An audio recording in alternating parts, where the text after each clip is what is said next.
This is BofC Live, the video and podcast series of Business of Cannabis. Find out all that we do at businessofcannabis.com. Coming up on BofC Live, a conversation with Beena Goldenberg, the CEO of Organigram, to hear updates on the company's quarterly financial release this month, showing increased market share, increased revenues, and EBITDA positivity. This is Beena Goldenberg.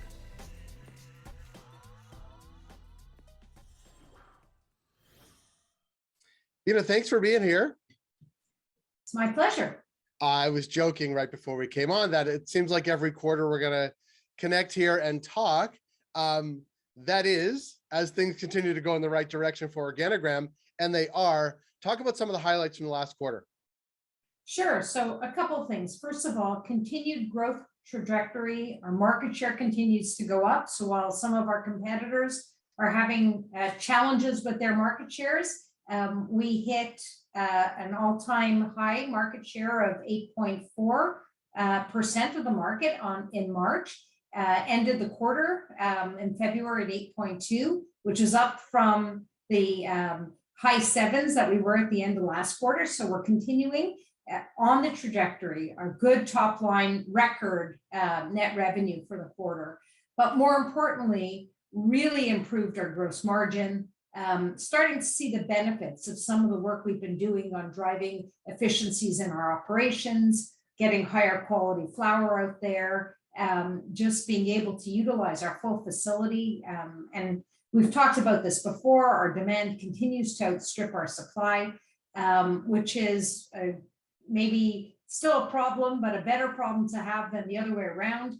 But we're looking forward to our expansion. Our expansion comes online in May. We start planting in the new rooms and we'll start having access to even more flower that will help continue to boost this trajectory of growth that we have. So generally speaking, great quarter. We ended up EBITDA positive, first time in 9 quarters with $1.6 million in adjusted EBITDA. And really a turnaround from where we were a year ago with significant losses. We're really starting to see the benefit. I think we actually shipped more in the month of February, or as much as we did all of the same quarter last year. So wow. Really starting to see the impact of things all coming together in a good way. And I just want to hone on that because as we've seen in the Canadian landscape, it is not just about volume, right? Or be able to produce it. It's about getting it to market and selling it, which others, as you said at the beginning, have had trouble doing because it's really about not only growing it, of course, but getting it out the door from an operational perspective, but then actually finding consumers that actually want that specific product. And that is, well, more challenging, easier said than done, but you guys have done it a number of quarters and over the past year. Well, first that must feel good, but also like, as you grow, use the word grow again, but like expand in May, like there is a recipe for success, I would imagine.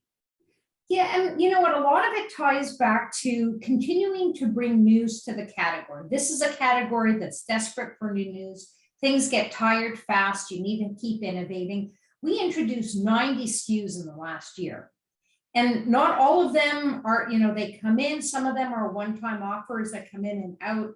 Our portfolio is about 69 SKUs. We don't have them in all markets, but we're constantly refreshing. So it doesn't mean we just add, we're taking away the ones that are tired and bringing in something new. And it is a churn to the business, but it's what's needed in this category. You always want something new. We've launched a line extension to our very popular Shred brand. We introduced Shred X Keef, which we're very excited about. That's 50% of our shred milled flour with keef to really provide a higher potency offering. We launched Shred X Vapes, so getting into the vape space, which we know as an organization we have been underdeveloped, and we're very excited because in the flavors that Shred is out there with our Tropic Thunder and our Gnarberries, so really excited about that. We launched an extension to our Shred M's gummies. We launched our pop line. So cola and root beer and cream soda. So we continue to bring new news. And I think that's part of what keeps you current and interesting and keeps your trajectory going. You can't just sort of lay on your laurels. You have to keep changing it up and understanding where the consumer's going. Yeah. And just that sheer number of consumers is like one thing, and what they want, and the sheer number of SKUs. So if we have the SKUs, we have the consumers growing, and we have, over the bill from, I think in 2021, like 1,000 new stores, say, even just in Ontario, like it's enormous. And so while we're talking about, 3 years into legalization, there are many communities and neighborhoods in Toronto, but also communities throughout Ontario and the country, where they're really just getting their first glimpse of like full-fledged ground floor retail. And so for many consumers, it's hard to remember, like it's new, right? And so they're entering the market like not 3 years in, having seen 3,000 SKUs. They're seeing their first SKUs, their first stores, for the first time. And that must be hard to think about from like a strategy perspective, that not everybody is on the same playing field at all the same time, but it is much more dynamic. It is, and it's great. It's great to allow people to see it and have that legal market become a little bit more commonplace now as people get used to those stores in their communities, because that's the shift is happening between the illicit market and legal market. And people, there's still a stigma, but as they get used to seeing the stores, they finally walk into a store, they realize, hey, this is a pretty cool experience. It's just something that takes time. And you're right, it's only been 3 years. So we're really excited of the future potential of what people will see. And the offerings in the stores are just so much better now. I mean, we all started with just flower, pre-rolls, sort of the 1.0 products. The 2.0 started coming out, but really the experimentation around concentrates now is quite interesting. We continue to build the quality of the products out there. So it's an exciting, evolving category. It is. It's interesting. I just got back from California, and it's been difficult to sort of travel enough to like see enough markets. But I really think the Canadian market, especially in places like downtown Toronto, downtown Vancouver, are as well established and certainly as dense cannabis populations as really anywhere in the world. And so downtown Toronto, where I live, it really is, I'm going to be hyperbolic, but like it is ground zero for cannabis and cannabis coming in contact with consumers, because they are in every major high profile real estate market in Canada. There is cannabis. That is not the same even in really mature markets in California and Denver and Colorado. Like we are really pushing interesting things forward on the product side, of course, with you and Organigram, but also on just the consumer interface with the industry, I think. You know what? We had people going into some stores that came up from Colorado and went into stores, and they said the experience is so different. Yeah. It's not like this dispensary that is, that they were seeing the POS, the activations in the stores, the educational materials that you find, and it's in a lot of cases quite an interesting experience to shop in those stores, which is really different than a lot of the stores that they have. So it's a different feeling in it, and I think that's only going to help our industry.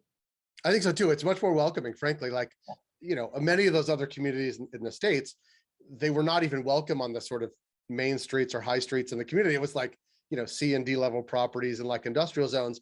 Whereas here in most places, it's, if it's rentable, go rent it, right? And open up a store, which actually does change the mindset, I think, of a consumer, but even of the store, of what they're willing to sort of put into it and offer. And filling that with products that people want is the next level challenge, and what you guys are doing.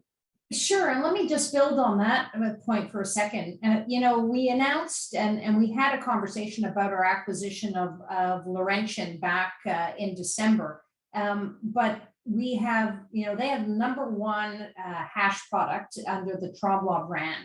And it was predominantly in the Quebec market. They had started to ship a little bit into Ontario, but we have since acquisition introduced it into some of the Atlantic provinces. We started shipping into BC. It's really been quite well received. It's a high quality product in a category. Concentrates is still booming, like it's still in its infancy.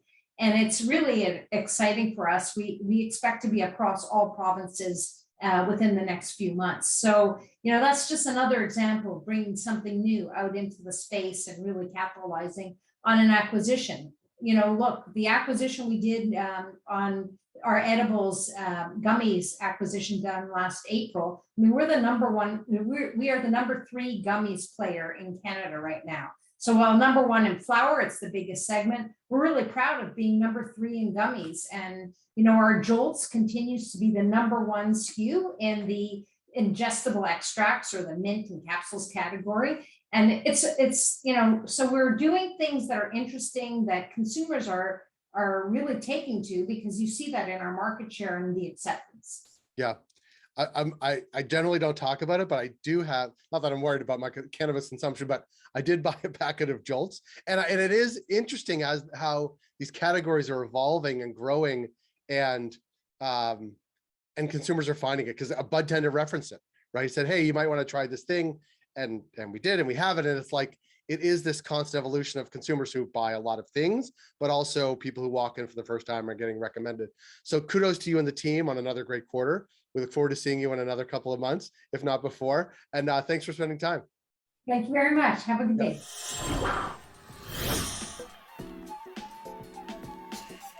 That was BofC Live. If you like this program, please subscribe to our YouTube channel.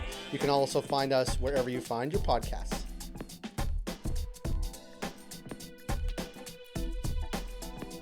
We're able to do what we do because of ongoing partnerships with Alterna Savings, Cannabis at Work, Cannabis Benchmark, Ken Delta, Gallagher, Headset, and Torque and Maine. Find out all that we do at businessofcannabis.com.